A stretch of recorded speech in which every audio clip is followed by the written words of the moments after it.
आतापर्यंत आपण मॅथ्स 2 मधील सिमिलॅरिटी, पायथागोरस, सर्कल असे 3 चॅप्टर्स पूर्णपणे कंप्लीट केलेले आहेत आणि त्यातल्या सर्व टॉपिक्सच्या सर्व व्हिडिओजच्या लिंक आजच्या या व्हिडिओच्या डिस्क्रिप्शन मध्ये दिलेल्या आहेत। आज आपण जॉमेट्रिकल कन्स्ट्रक्शन्स मधील वेगळ्या प्रकारचे कन्स्ट्रक्शन्स बघणार आहोत, ज्याच्यामध्ये आपल्याला draw a tangent from the point which is outside the circle अशा टाइपचे कन्स्ट्रक्शन्स आहेत ते आपण पाहतोय। फर्स्ट कन्स्ट्रक्शन बघा, draw a circle with centre P and radius 3.4. Take a point Q at a distance of 5.5 centimeter from the center. हा जो point Q आहे तो कसा होणार आहे, आउटसाइड द सर्कल असणार आहे। Construct tangents to the circle from point Q. त्या पॉइंट Q मधून सर्कलला टँजंट्स काढायचे।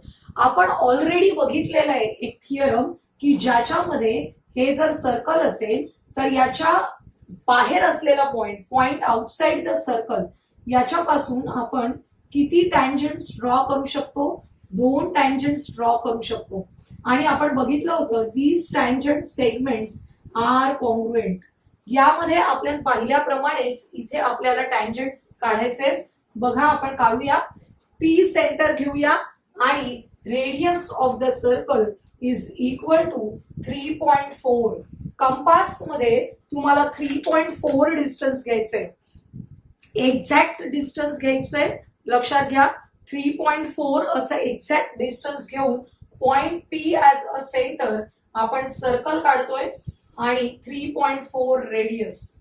हे सर्कल काढल्यानंतर काय करायचंय, take a point Q at a distance of 5.5 centimeter from the center. आता आपण हा जो सेंटर आहे त्या सेंटर P मधून जाणारा एक रे एक्सटेंड करायचे की ज्या रेवर आपल्याला पॉइंट Q घ्यायचंय। बघा कंपास मध्ये डिस्टन्स घ्यायचे 5.5 सेंटीमीटर, कारण point P is at a distance of 5.5 from the centre.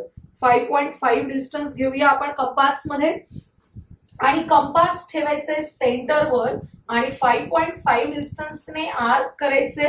हा जो आर्क आहे तो या रेला जिथे इंटरसेक्ट होतोय तो असणार आहे आपला पॉइंट Q। आता आपल्याला पॉइंट Q मधून काय काढायचे, टँजंट्स टू द सर्कल। त्याच्यासाठी महत्वाचं कन्स्ट्रक्शन करायचे, draw a perpendicular bisector of segment PQ। कसा परपेंडिक्युलर बायसेक्टर काढायचा आपण पहिल्या व्हिडिओमध्ये बघितलंय, बेसिक कन्स्ट्रक्शन्स मध्ये तीच कृती आपण फॉलो करणार आहोत। बघा परपेंडिक्युलर बायसेक्टर काढताना हा सेगमेंट PQ आहे त्याच्या हाफ पेक्षा जास्त डिस्टन्स ग्रेटर दॅन हाफ घ्यायचे आणि आपल्याला दोन्ही बाजूला आर्क करायचे। असे आर्क P वरून केले त्याच पद्धतीने या Q वरून करायचे आणि आपण नेहमीप्रमाणे या आर्क्सचे जे इंटरसेक्टिंग पॉइंट्स आहेत, बघा हा पॉइंट आणि याचा हा पॉइंट, याच्यामधून जाणारी लाईन काढायची। बरेच जण इथे कन्फ्यूज होतात, त्यांना वाटतं की ही जी लाईन आहे ती या सर्कलला टच करणारा टँजंट असली पाहिजे, नसणार आहे। हे काय आहे, आपण PQ चा परपेंडिक्युलर बायसेक्टर काढतोय तो कुठेही येणार आहे, लक्षात घ्या। बरेच जण इथे कन्फ्यूज होतात, PQ चा परपेंडिक्युलर बायसेक्टर आहे म्हणून मी इक्वल आयडेंटिकल मार्क्स दाखवले तिथे आणि परपेंडिक्युलर आहे। Line L is a perpendicular bisector of segment PQ। आता काय करायचंय, हा जो पॉइंट आहे तो समजा आपण घेतला M is the mid point of segment PQ। या M ला सेंटर घेऊन आपण PM एवढं आपलं रेडियस घ्यायची आहे, PM रेडियस घ्यायची आहे आणि PM रेडियस घेऊन M सेंटर घेऊन सर्कल काढायचे। बघा कंपास मध्ये आपण किती रेडियस घेतलेली आहे, PM एवढं रेडियस घेतली आहे की आपल्याला ज्या योगे अशा प्रकारे आर्क काढता येईल। PM रेडियस घेऊन काढायचे, लक्षात घ्या। आपल्या कंपास मधलं डिस्टन्स आहे ते व्यवस्थित कॉन्स्टंट राहील यासाठी आपलं कंपास टाइट करून घ्यायचंय। आता अशा प्रकारे आर्क काढल्यानंतर तुम्ही काय करू शकता, या आर्कने पहिल्या सर्कलला कुठे इंटरसेक्ट केलेलं आहे ते पॉइंट आपण शोधायचे. बघा हे पॉइंट्स आहेत, मी नावं देते. हा जो पॉइंट आहे त्याला ए नाव दिलं आणि हा जो पॉइंट आहे त्याला बी. आता आपण क्यू ए आणि क्यू बी असे दोन टँजंट्स ड्रॉ करणार आहोत. क्यू ए अँड क्यू बी असे दोन टँजंट्स ड्रॉ करायचे. शार्प पेन्सिलचा वापर करा म्हणजे तुम्हाला असे चांगले टँजंट्स काढता येतील. क्यू बी काढायचे. आता इथे हा पॉइंट बी आहे, या पॉइंट बी मधून जाणारा असा हा टँजंट काढलेला आहे. हा तुमचा पॉइंट क्यू आहे. आपण दोन टँजंट्स काढले from the point which is outside the circle. सर्कलच्या बाहेर असणारा पॉइंट असेल तर किती टँजंट्स काढता येतात? दोन. आता हे जे टँजंट सेगमेंट्स आहेत Q A and Q B त्यांची लेंथ पण कधी कधी लिहायला सांगतात. Find the length of Q A and length Q B आणि ती मेजर करून आपल्याला लिहायची आहे. त्यामुळे आपलं हे कन्स्ट्रक्शन आपोआपच व्हेरीफाय होतं. तुम्हाला माहिती आहे की अकॉर्डिंग टू द आपला जो थिअरम आहे त्या थिअरमच्या आधारे बघितलं तर हे दोन्ही लेंथ्स कसे असणार आहेत? इक्वल असणार आहेत. आता माझे जे आहेत ते आता माझे लेंथ आहेत त्या मी लिहिते.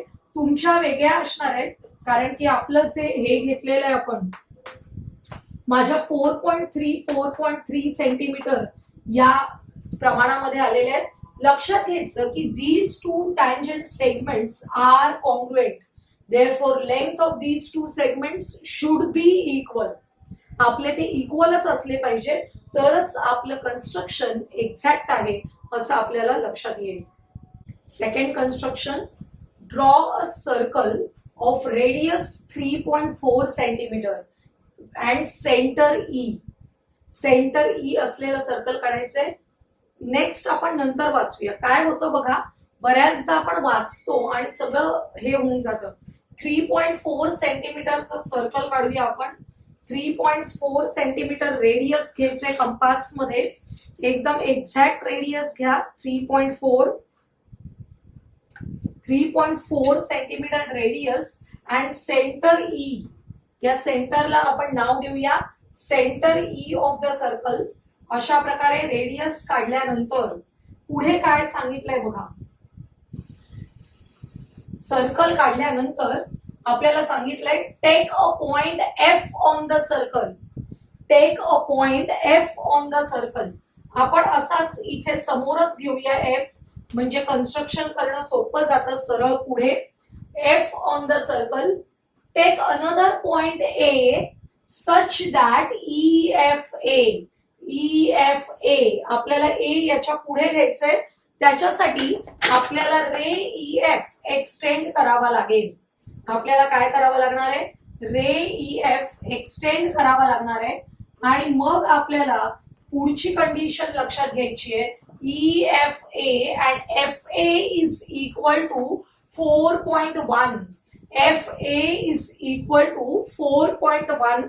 कंपास मध्ये आपण 4.1 डिस्टन्स घेणार आहोत. कंपास मध्ये किती डिस्टन्स घ्यायचंय? 4.1 डिस्टन्स घ्यायचंय. एक्झॅक्टली तुमच्या पट्टीवर ते तुम्ही घ्यायचंय. आणि एफ ए मगाशी आपल्याला डिस्टन्स फ्रॉम द सेंटर दिलं होतं. आता कुठून दिलेलं आहे? Distance from this point F. त्यामुळे एफ वर कंपास ठेवायची आहे आणि 4.1 डिस्टन्सने आर्क करायचंय आणि त्याला नाव द्यायचं आहे ए. हे जे डिस्टन्स आहे ते 4.1 आहे आणि आपलं रेडियस ऑफ द सर्कल आहे 3.4 सेंटीमीटर. 3.4, 4.1 असे वेगवेगळे डिस्टन्स आहेत लक्षात घ्या. पुढे काय करायचंय? Draw tangents to the circle from point A. या पॉइंट ए मधून आपल्याला टँजंट काढायचंय. काय करायचं? सेम प्रोसिजर फॉलो करायची आहे मगाच्या सारखी. हा जो पॉइंट ई आणि ए आहे त्यापासून तो जो जॉईन करणारा सेगमेंट आहे सेगमेंट ई ए.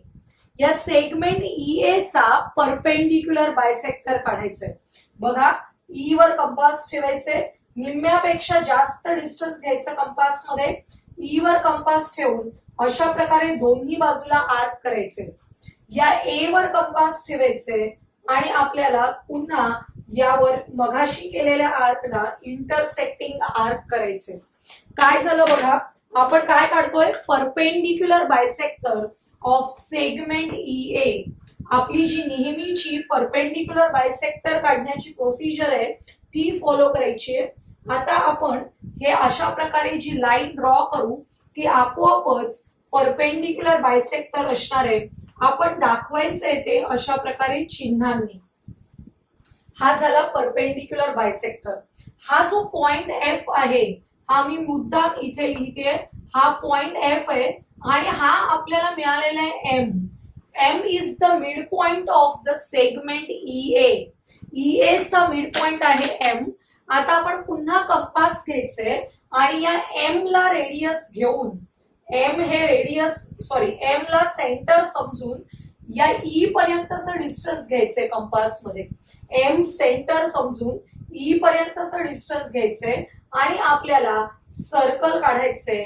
हे सर्कल पूर्ण काढण्याची गरज नाहीये, आपण फक्त एवढंच अर्धवट काढू शकतो कारण आपल्याला हेच पॉइंट आवश्यक आहे. हा जो पॉइंट आहे तो आणि हा पॉइंट, हे सर्कल ओरिजिनल सर्कलला जिथे इंटरसेक्ट होतंय ते पॉइंट्स आपल्याला हवे. आपण त्या पॉइंट्सना नावं देऊया P अँड Q आणि आपल्याला टँजंट्स ड्रॉ करायचे from point A. Point A पासून पॉइंट Q ला जॉईन केल्यानंतर आपल्याला मिळेल टँजंट AQ. हा टँजंट मिळालेला आहे, टँजंट AQ. त्याप्रमाणेच इथे टँजंट AP काढायचंय आपल्याला.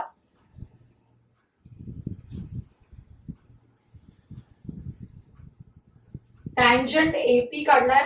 हा जो टँजंट AP आहे आणि टँजंट AQ असे दोन टँजंट्स काढल्यानंतर तुम्ही या टँजंट सेगमेंटची लेंथ मेजर करू शकता आणि ही जी लेंथ आहे ती काय असणार आहे, इक्वल असणार आहे. आपण आपली थिअरम बघितलेला आहे, tangent segments from point outside the circle are congruent.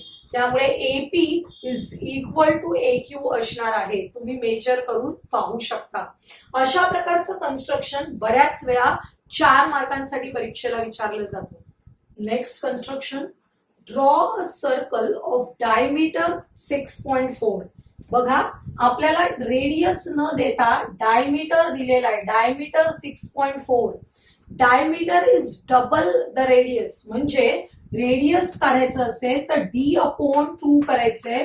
6.4 divided by 2 म्हणजेच आपल्याला रेडियस ऑफ द सर्कल मिळणार आहे 3.2 centimetre. Radius of the circle किती आहे, 3.2 centimetre. Take a point R at a distance equal to its diameter.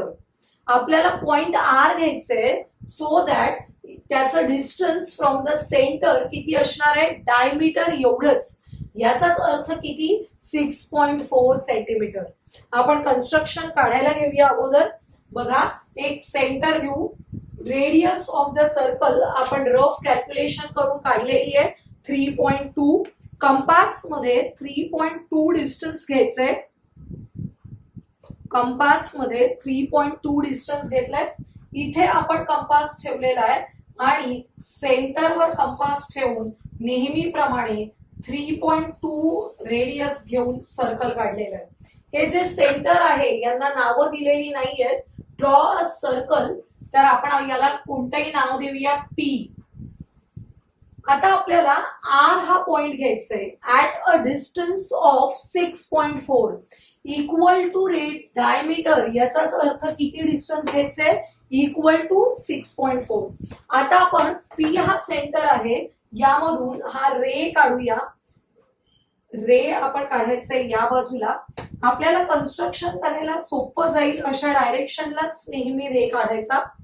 Compass मध्ये distance घ्यायचे equal to the diameter of the circle that is equal to 6.4. 6.4 distance घ्यायचंय compass मध्ये.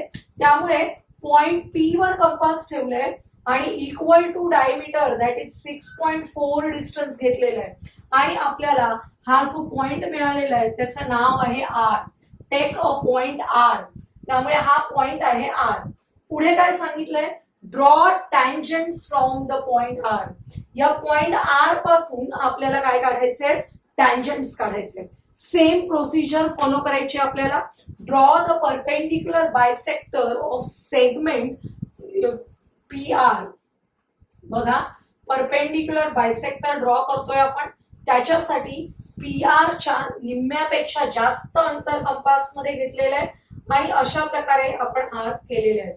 हे जे arc आहेत intersecting, त्यांचे जे पॉइंट ऑफ इंटरसेक्शन आहेत त्यांना मार्क करून घेते मी. यामधून जाणारी लाईन काढायची आहे. तुमच्या लक्षात येईल की ही जी लाईन आहे ती टँजंट टू द सर्कल आहे. कारण का, हा परपेंडिक्युलर बायसेक्टर काढलेला आहे 6.4 चा परपेंडिक्युलर बायसेक्टर हा 3.2 वरच येणार आहे. हे डिस्टन्स किती आहे, 3.2. त्यामुळे 3.2 3.2 याचा अर्थ टोटल पी आर आहे आपला 6.4. म्हणजे आपलं आलेलं जे कन्स्ट्रक्शन आहे ते बरोबर आहे हे इथेच व्हेरीफाय होतं. काही मुलांची ही लाईन अशी थोडी बाजूला जाते, मग लगेच एक्झामिनरच्या लक्षात येतं की हा परपेंडिक्युलर बायसेक्टर करेक्ट नाहीये. त्यामुळे अशा प्रकारचे मेजरमेंट्स मुद्दाम दिलेले असतात. तुमचे कन्स्ट्रक्शन एक्झामिनरला पट्टी पेन्सिल हातात न घेताच कळतं की चुकीचे आहे की बरोबर आहे. आता अशा प्रकारे आपण हा पॉइंट काढलेला आहे जो मिड पॉइंट आहे, त्याला नाव देऊया आपण एम. आता कंपास मध्ये पुन्हा या एम पासून पी पर्यंतचं डिस्टन्स घ्यायचे विच इज इक्वल टू 3.2 आणि आपल्याला काय काढायचे, सर्कल काढायचे. बघा, कंपास मध्ये 3.2 डिस्टन्स घ्यावं लागणार आहे कारण एम पासून पी पर्यंतचं डिस्टन्स किती आहे, 3.2 आहे. आता आपण हे जे पॉइंट्स आहेत त्यांना मार्क करूया आणि या पॉइंट ऑफ इंटरसेक्शन्स नावं देऊया ए अँड बी. आता आपण टँजंट्स ड्रॉ करतोय through point R. Point R मधून टँजंट ड्रॉ करायचे. हा जो पॉइंट आर मधून टँजंट ड्रॉ करतोय तो आपला असा येणार आहे. त्याप्रमाणेच इथे तुमचं कन्स्ट्रक्शन शार्प असेल याकडे लक्ष द्या. या पॉइंट आर मधून या बी पॉइंट मध्ये काढलेला आपलं दुसरा टँजंट असणार आहे. असे दोन टँजंट्स काढले through the point R which is outside the circle and at a distance of diameter from the centre. Centre पासून किती डिस्टन्स आहे, equal to diameter of the circle that is 6.4. हे जे सेंटेन्स दिलेले आहेत त्याचा अर्थ समजून घ्यायचा आहे. आपण आर ए आणि आर बी हे टँजंट सेगमेंट्स आहेत ते इक्वल असणार आहेत. मेजर करायला सांगितलंय तर मेजर करायचे आणि ते इक्वल आहेत का हे आपणच व्हेरीफाय करायचंय. असे कन्स्ट्रक्शन्स आहेत ते तुम्हाला 4 मार्कांसाठी परीक्षेला येतात, कधी 3 मार्कांसाठी सुद्धा येतात. तर आजच्या या व्हिडिओमध्ये आपण काय पाहिलं, tangents passing through the point which is outside the circle. आणि किती टँजंट्स ड्रॉ करू शकतो आपण, 2 टँजंट्स. तर असे हे जे कन्स्ट्रक्शन्स आहेत ते तुम्हाला आवडला असेल हा व्हिडिओ तर लाईक करा, आपल्या मित्रमैत्रिणींना शेअर करा आणि आपल्या या चॅनलला सबस्क्राईब करायला विसरू नका.